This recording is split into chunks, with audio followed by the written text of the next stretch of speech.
Silver Dave here. Today we're going to talk about the 20 Swiss franc coin and why you should consider adding some of this to your silver stack.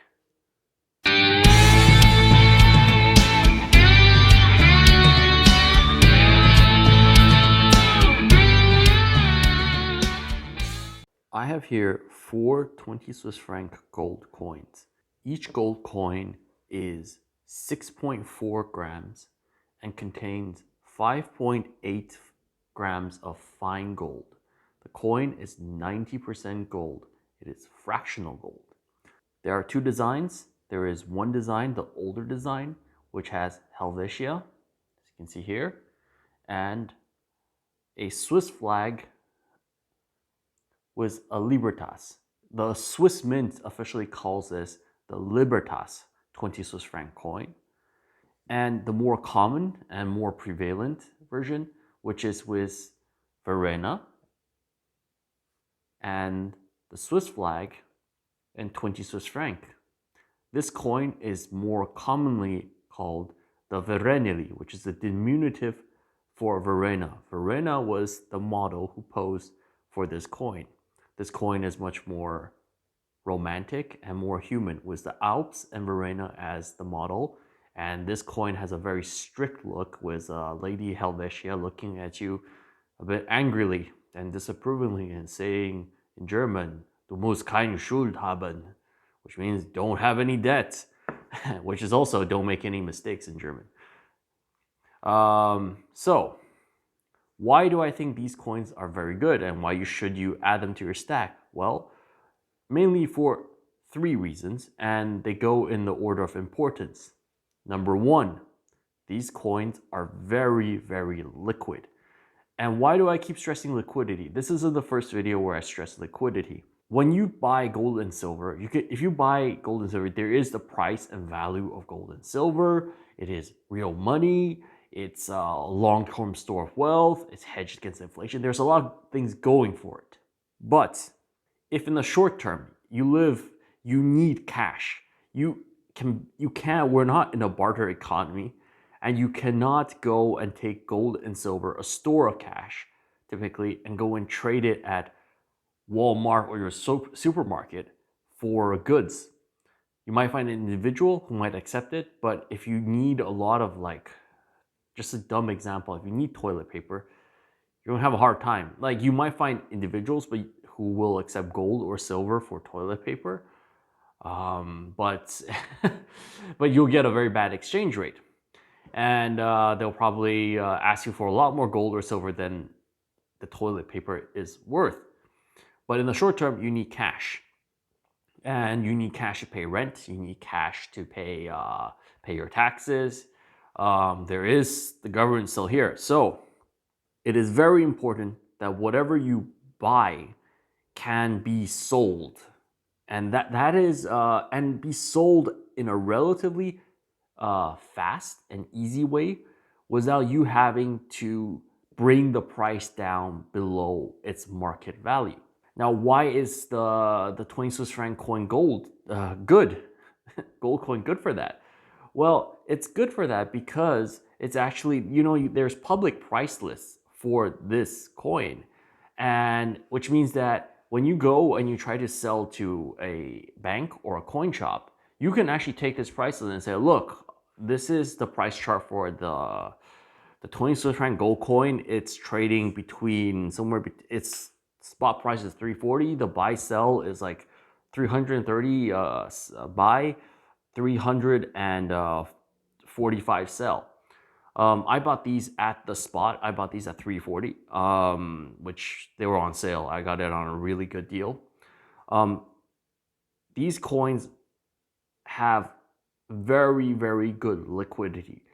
To my knowledge, quite a few Swiss banks actually accept to buy these coins, and they store them as part of their bullion storage.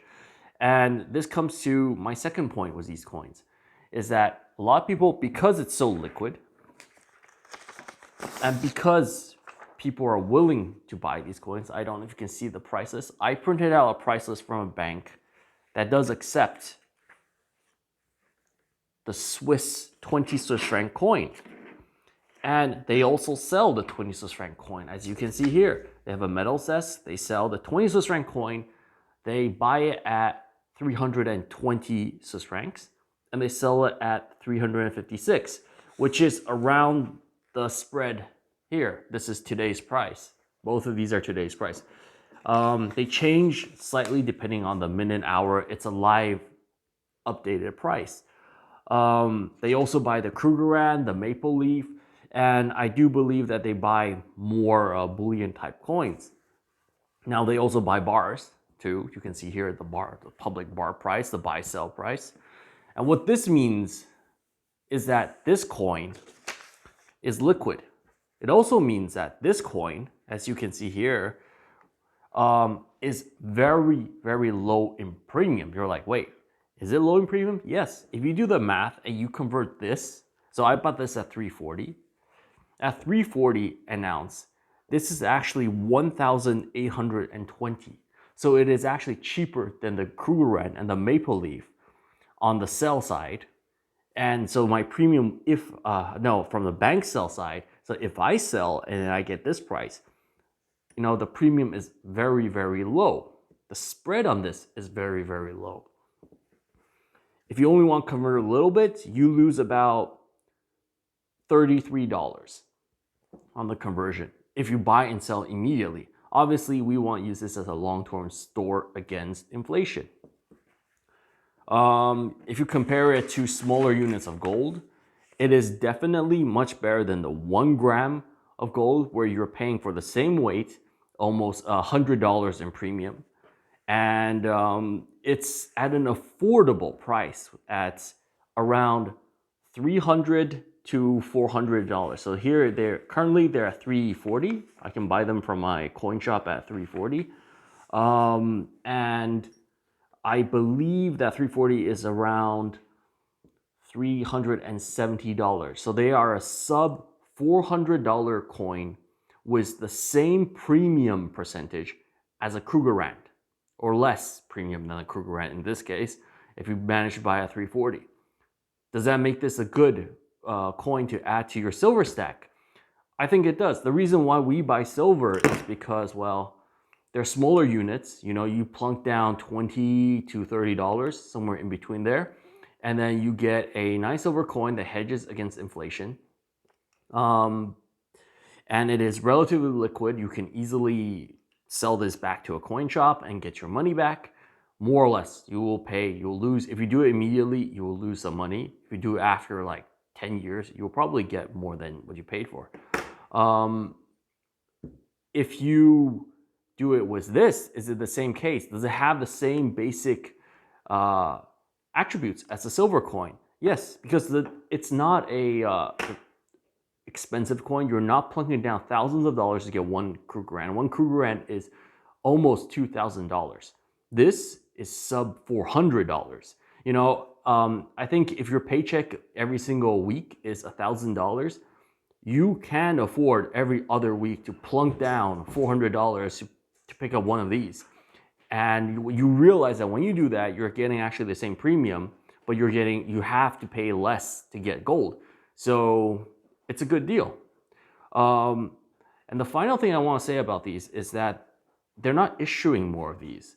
Right now the premiums on these are very, very low, and they are about they're lower than the Krugerrand. But you have to realize that before there was a time when these coins, I would say around in the 90s or even a bit earlier, the Swiss 20 Swiss franc coin was more popular amongst coin collectors than the Krugerrand, and it carried around I believe it was said that it was around a 25 to 30% historical premium. So, and they're not making more. The Swiss National Bank is not going to issue more gold coins of any form. Their policy is to move off of gold, and they're not going to have the national mint strike more gold. Switzerland doesn't produce any gold. Switzerland does mint gold. Private mints in Switzerland, they produce PAMP, for example, PAMP bars. These are quite well known, but the federal mint sees it as their mission to not actually work with physical money. So there's not going to be more of these. I think there's only 1.7 million of these 20 Swiss franc Libertas, and then there is only there's maybe like 60 million 60 million strikes of the Verenli. And you have different types. You have some collectability if they're not restrikes. I think I have, out of the ones I got, I bought them more at bullion prices, so I have a few. I think this one is a B, so it's not a restrike. This one is a B, it's not a restrike. And this one is a LB, so LB is a restrike from, and the B is typically burn. So, are these valuable? Yes. Do they cost a lot? No. Are you paying a lot of premiums? No. Are they liquid? Yes. Do I think you should add it to your silver stack? Yeah. Just based off those criteria, they're very objective criteria. You should add this to your silver stack. And if you want to know what are the daily prices of the 20 Swiss franc gold coin, I'll add a link in my description to these pricing charts. Where you can actually see what is the actual daily price. So if you go in and you have to negotiate a little bit, maybe your coin shop doesn't have many and they're trying to pass this off as a high numismatic value coin, you can just take this out and say look, I know you can buy this for at a bank, we'll sell this for you for 356, and the spot price is 340. What's your price? And they might say oh, this one, maybe if it's slabbed like MS69 and it's this one, it would have numismatic value. But for the majority of these, they don't. And that's why they are a good buy for a stacker. So that's the 20 Swiss franc gold coin. I might do some more fractional gold videos and then do a few more videos about how to balance out stacking gold and stacking silver, and how you can hedge against sort of the volatile silver against the less volatile gold brethren. I'm thinking maybe I might pick up some platinum, because platinum is relatively good right now, but in terms of price. But I do have to look a bit more at the metal. The thing about platinum and a little bit with silver is that these two metals, while similar, they're both protected against inflation. Silver is an industrial metal that is rare. It's a precious metal that is an industrial metal. Gold is purely used as money. So they are slightly different, and that's why I'm balancing these two. The reason why, even though platinum is cheap relative to gold right now, platinum isn't used as a reserve currency and was never used as a reserve currency.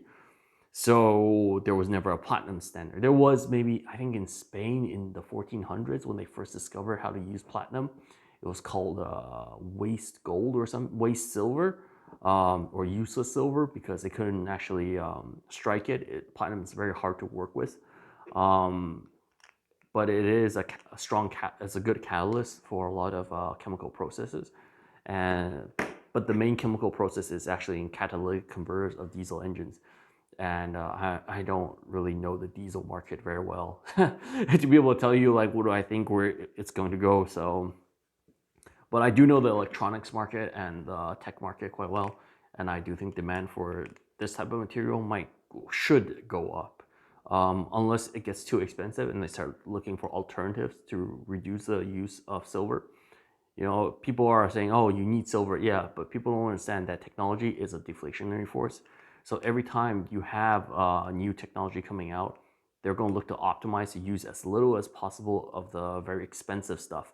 And silver is a precious metal, so it's expensive. It's the best conductor, but it's expensive.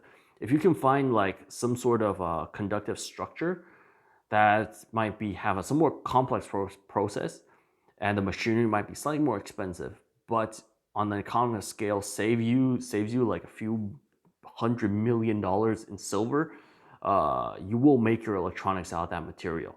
Right now, it's just that we don't have a better material than silver in a lot of the soldering products, and also in some of the broadcasting systems.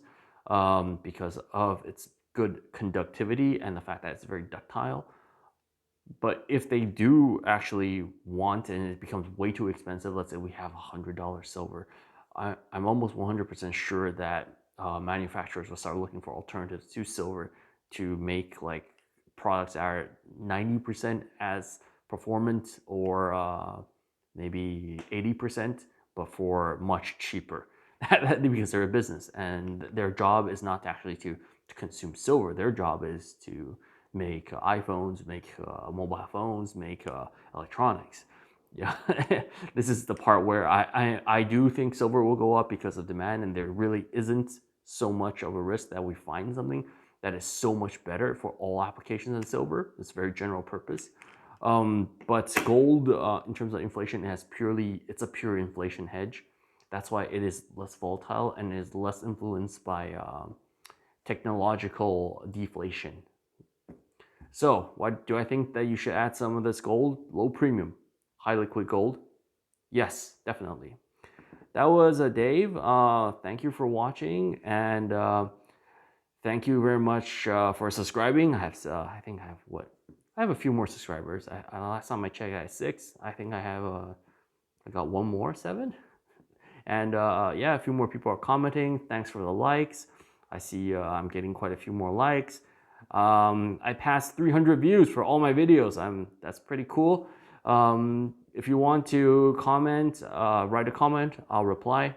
If you want to talk, write a comment, I'll reply. Usually within the day. If I'm not too busy at work, and I don't have to stay a bit longer at work, I'll usually reply in the afternoons, GMT time plus GMT time. What is it? UTC. Sorry, UTC time.